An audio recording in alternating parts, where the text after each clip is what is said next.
Sem nenhuma dúvida, este é um momento muito desafiador.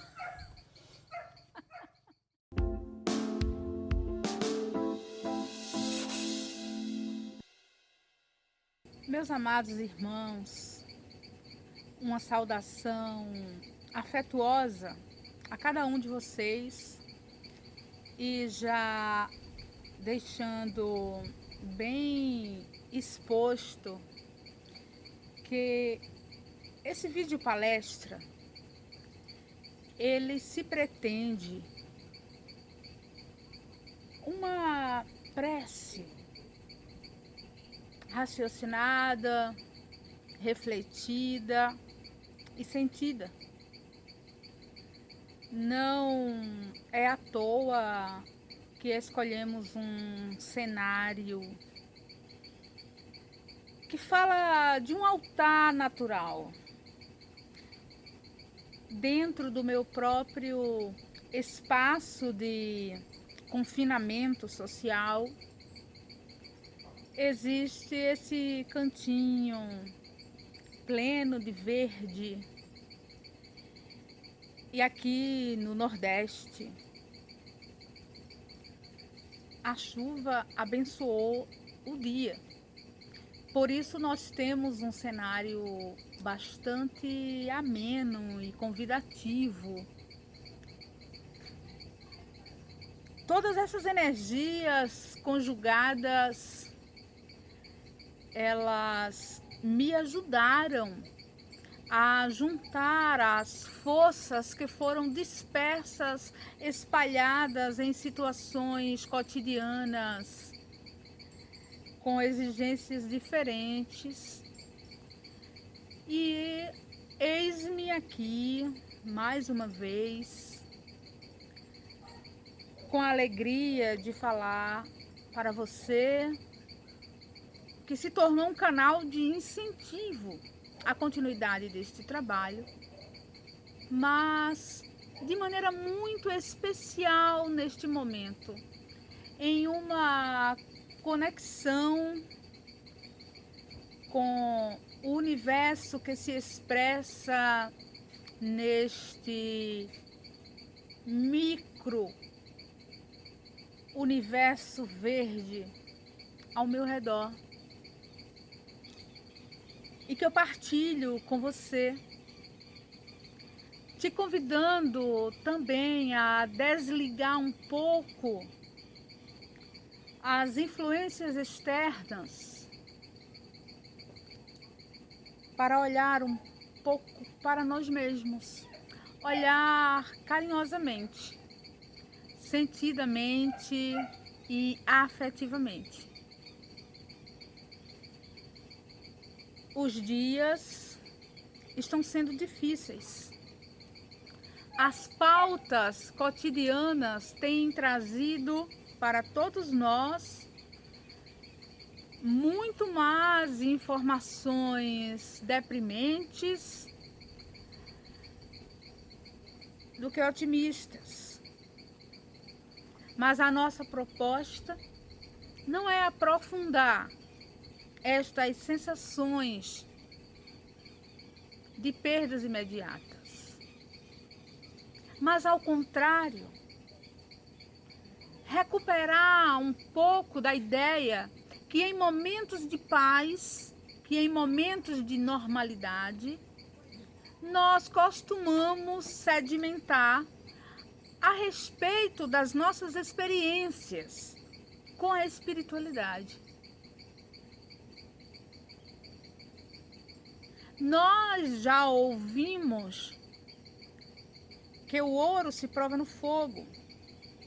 Nós também já ouvimos que são as tempestades, são os maremotos, que mostram a habilidade do navegador.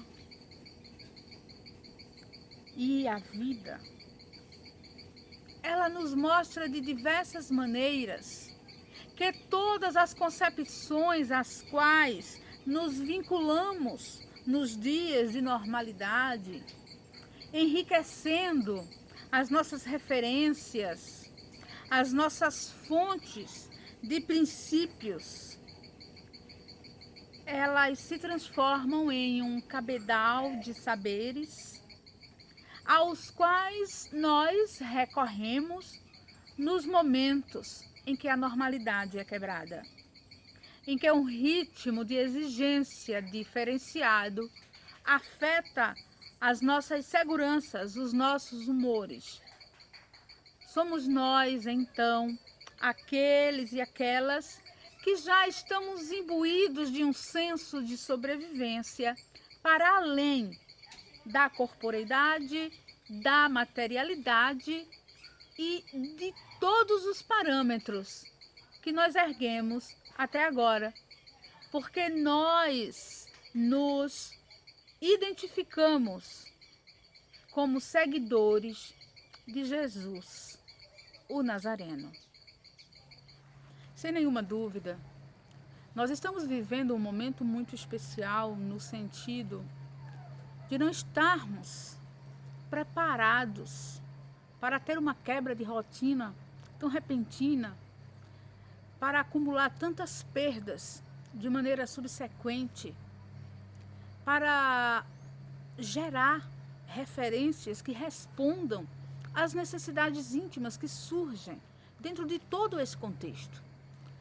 Por esse motivo, nós temos percebido muitos irmãos espíritas buscando explicações através da psicografia, da psicofonia, de alguns médiuns, até cobrando de algumas entidades que expliquem o porquê, que justifiquem o porquê. Talvez porque ainda estejamos muito aprisionados a uma forma cartesiana de vivência e de adequação aos acontecimentos. Ora, meus irmãos, Deus, em sua infinita bondade, em sua magnitude, precisará mesmo estar enviando mensagens de justificativa das coisas que acontecem em um dos planetas deste mundo imenso que existe, e nós sabemos disso, para ajustar as nossas próprias fontes de harmonia individuais. Não creio que seja da obrigação dos espíritos transcreverem para nós os acontecimentos. E me faz lembrar, entre as inúmeras parábolas de Jesus de Nazaré, aquela do Lázaro que descobre como é o outro lado da vida e pede para voltar e avisar os seus irmãos para que eles não venham a cair nas valas de erros nas quais ele próprio admite ter caído. Mas lembra das respostas, da resposta assertiva que ele recebeu? Ele não recebeu uma pura negativa. Ele recebeu, na verdade, uma explicação. Ele disse: não é necessário que você retorne para avisar aos seus irmãos. Eles já têm os profetas. Eles já têm aqueles que lhes falam, que lhes falaram, que lhes orientam, que buscam ser referências nas histórias da humanidade. Assim nos vemos hoje pedindo aos mentores que justifiquem para nós o que nos traz esse desassossego. Por que este sofrimento que chegou em todos os pontos do globo praticamente, e essa necessidade nossa de adequar a história dentro, adequar o fato dentro de uma história mediunicamente trazida e transcrita. Nós talvez estejamos assim nos sentindo como demasiado especiais por sermos espíritas e por termos contato com entidades através dos canais mediúnicos de maneira mais tranquila do que muitas outras designações de crenças, onde as pessoas recusam estes contatos, esta troca, esta partilha. Não é uma condenação. É apenas um posicionamento de não buscar necessariamente esta via de explicação para a ocorrência, porque já tivemos antes inúmeras demonstrações de que a vida é dinâmica, ela se autorregula, ela se renova e o que ela pede de nós é maturidade. Maturidade que também não se limita a uma visão do individual, mas uma maturidade coletiva. Uma maturidade que vai além da alçada da pessoa, mas que alcança as instituições. A identidade do todo é responsável pelo que acontece também com as partes, e vice-versa. Se tivéssemos amadurecido a nossa forma de vivenciar em sociedade, os parâmetros de justiça, de igualdade que nos trouxe o Nazareno, será que teríamos hoje toda esta celeuma em torno dos sistemas falidos, diante dos sistemas de riqueza? Nós temos riqueza, nós temos miséria. E onde está o problema? Na forma como tudo isso é compreendido, gerido, organizado, justificado, legitimado. O próprio Jesus nos ensinou como devemos nos organizar em sociedade. Ele lavou os pés dos discípulos. Ele ensinou a repartir a túnica. Jesus nos falou que o templo não deve se transformar em um lugar de vendas de benefícios. Jesus nos falou que precisamos desejar ao outro aquilo que nós queremos para nós mesmos, porque este é o caminho de fazermos o bem comum acontecer. Jesus já nos falou tudo o que nós precisávamos ouvir, entender, para colocar em prática uma sociedade possível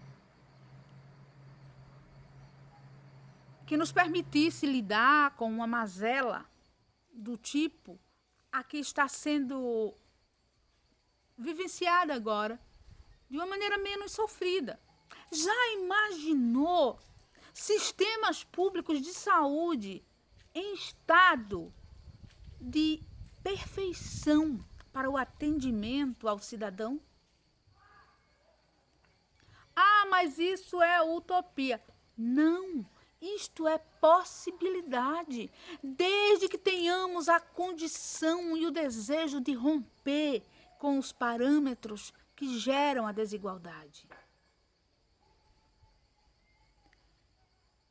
E continuamos agindo como aquele espírito que desencarnou e, chegando lá, viu que muitos dos que eram sacrificados estavam sendo assistidos pelos espíritos de amor.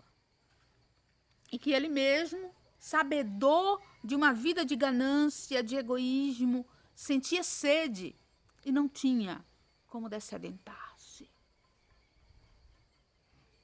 Seremos qualquer um de nós que deixamos a vida acontecer como se ela não fosse responsabilidade nossa, que nos adequamos aos sistemas de desigualdade. Todos nós que nos ajustamos a uma forma de existência onde ter vale mais do que sermos conjunto, do que sermos coletividade, do que sermos povo e do que sermos irmãos. E agora, acossados por uma realidade difícil que traz medo, que traz angústia, nós estamos rogando aos espíritos que venham justificar o porquê deste acontecimento. E a consciência nos responde: vocês têm o Evangelho de Jesus. Vocês têm os exemplos do Nazareno. Ele trouxe um código de vida social que, se colocado em prática, mais da metade dos problemas de agora não estariam nos afligindo. É uma prece de consciência, ainda que rasgada pela dor de nos reconhecermos falhos. Quando nós fazemos uma reflexão que, de algum modo, revolve a terra oculta do nosso coração, neste desafio da racionalidade, não temos o intuito maldoso de deixar no vácuo das confusões íntimas aquilo que, de algum modo, nos orienta a conduta. Muito pelo contrário. Nós compreendemos que esta existência faz parte de uma cadeia de existências com experiências novas, ajudando-nos a desenvolver habilidades necessárias ao amadurecimento, para que possamos chegar a um estágio evolutivo identificado como espíritos maduros, capazes de assumir todas as potencialidades que já acumulamos no sentido de atitudes e vivências coletivas, construindo mundos felizes, sociedades menos patológicas, até que cheguemos à conquista de uma vida social também de plenitude. Por isso, nós que rogamos o perdão de Deus, primeiramente nos perdoamos pelas nossas fraquezas, pelos nossos atrasos, pelas nossas confusões, equívocos, inclusive na forma como nos relacionamos com a divindade, e para nós espíritas, as formas como estabelecemos relações com a espiritualidade. Há de convir que neste tempo muitas informações contraditórias elas surgem nas redes sociais, elas confundem, elas trazem verdadeiras bulas inquisitoriais, inclusive com requintes de crueldade, associando coronavírus, contágio a baixas vibrações pessoais, o que nós consideramos uma tremenda de uma maldade e com vergonha alheia. Nós pedimos desculpas por existirem canais ditos espíritas divulgando este tipo de dureza em um momento em que a solidariedade, a fraternidade podem tornar a jornada menos sofrida para quem vivencia o contágio e que nós sabemos pode ser qualquer um de nós que temos corpo físico neste dado momento da história e estamos encarnados no planeta Terra. Ora, amadurecer sem ferir, vivenciar os degraus diferenciados de compreensão da fé sem cair na fascinação, sem nos iludirmos com a ideia de sermos melhores que os outros. São também exercícios de amadurecimento espiritual. Os desafios dessa hora, por certo, já nos visitaram em outras experiências encarnatórias e tenhamos esquecido. Quem sabe nós mesmos, humanidade deste tempo, já não tenhamos vivido em outras etapas nas quais a humanidade encarnada vivenciou epidemias, pandemias. Mas o que importa nisso tudo é que salvemos em nós esta essência humanitária que nos espiritualiza e que nos faz referências de fé. Porque Jesus de Nazaré não nos abandona. Também está escrito que Ele estará conosco até os últimos segundos do que julgamos existência, considerando o âmbito corporal. Mas nós sabemos que Jesus nos acompanha indistintamente e infinitamente enquanto estamos rumando, com o auxílio dos espíritos amigos, dos espíritos protetores, encarnados ou desencarnados. Ergamos em nós esta chama que é a esperança de vitória, mas espalhemos esta luz abençoando aqueles que neste momento passam pela experiência da dor, de modo que nós ainda não estamos passando. Não nos isentemos do cuidado ao outro. Não nos iludamos também, acreditando que não chega à nossa casa. Tomemos todos os cuidados e oremos com fé e confiança, invocando sim o espírito de solidariedade, para que sejamos mais irmãos nesta hora de dor, para que deixemos de lado neste momento as diferenças de opinião e que quando tivermos a oportunidade de servir, coloquemos a postos as nossas energias, a força do nosso corpo, da nossa mente e os sentimentos que nos movem. Porque nesta hora de trabalho, Deus Pai misericordioso também conta conosco para melhorar a face da terra. Sejamos, meus irmãos, portadores da esperança, portadores da bem-aventurança evangélica. Sejamos aqueles que encarnam na medida das possibilidades as teorias de amor e de fraternidade. Julgamentos, dissessões, competitividade, deixemos de lado, são elementos do nosso atraso. Mas nesta hora, foquemos nos elementos que impulsionam a nossa evolução. Perdoemos sim aos que não conseguem nos entender. Perdoemos sim aos que de algum modo nos ferem.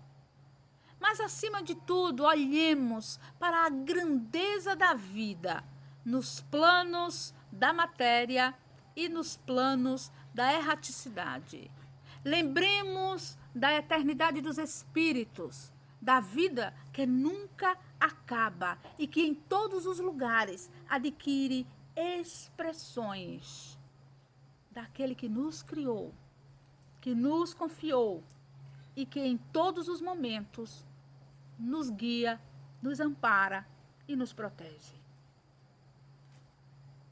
agora e sempre, estejamos unidos com a mente cósmica que se volta à salvação pela saúde, pela harmonia dos sentimentos e dos pensamentos. Que assim seja.